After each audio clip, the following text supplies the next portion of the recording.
Jésù yìí o. Okay, am I singing on? Jésù yìí o, ìwọ lógo dídán, ìwọ lógo mímọ́, ìwọ lógo jùlọ. Jésù yìí o, Jésù yìí o, ìwọ lógo mímọ́, ìwọ lógo dídán, ìwọ lógo jùlọ.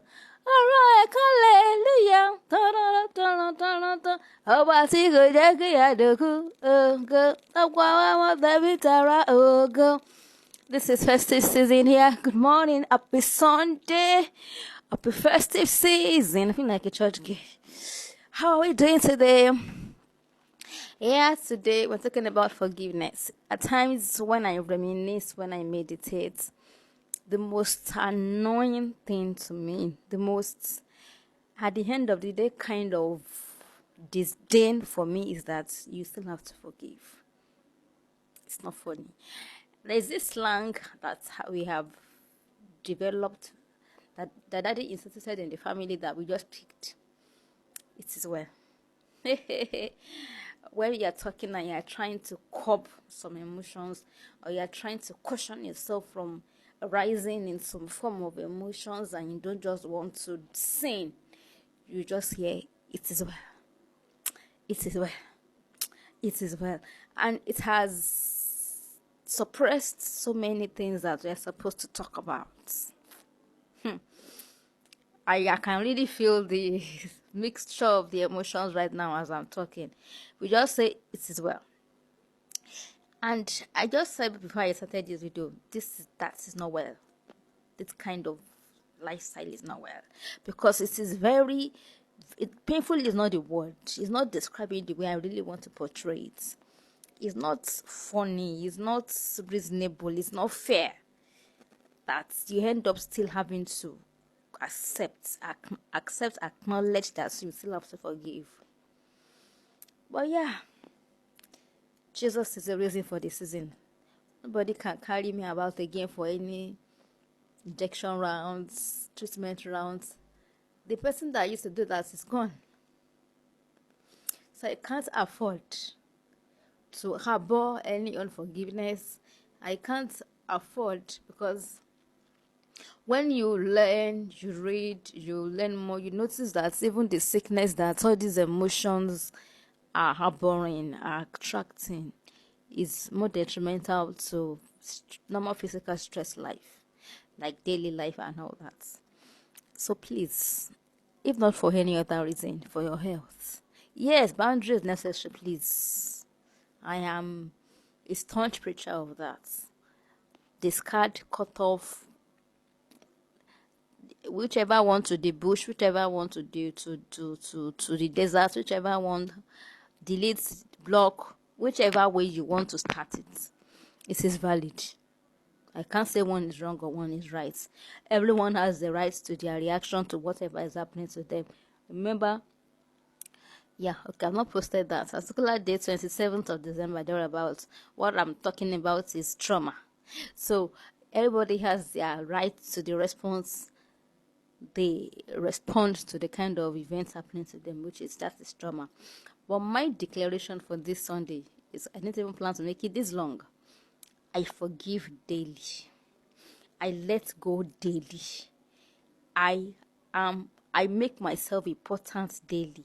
I restructure my mind daily. I progress daily. I grow daily. I'm healthy daily. I forgive daily. I let go daily. Don't let the devil make you think like I said, because you think about them, those people that have offended you. And of course, with time, that disdain will fade off. You start having a perspective of why they did what they did. You start giving excuses for them. You start marrying 2 plus 2 events together, like pinpointing and relating and correlating. You get, so that's part of the things that you need to do to forgive, to understand what really happened, why those things really happened. You need to understand it. It helps a lot. There's a way it takes off some big hounds of energy, of the unforgiveness, of the disdain, of the tight-chested, and all that. So today we are declaring, I forgive daily.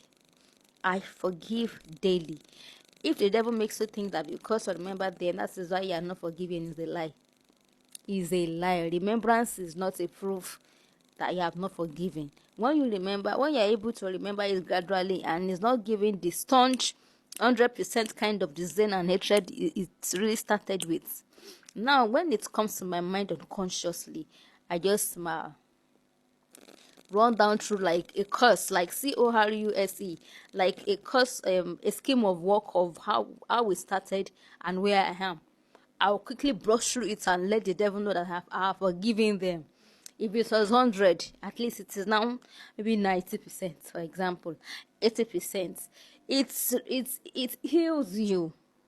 It heals you. It heals you.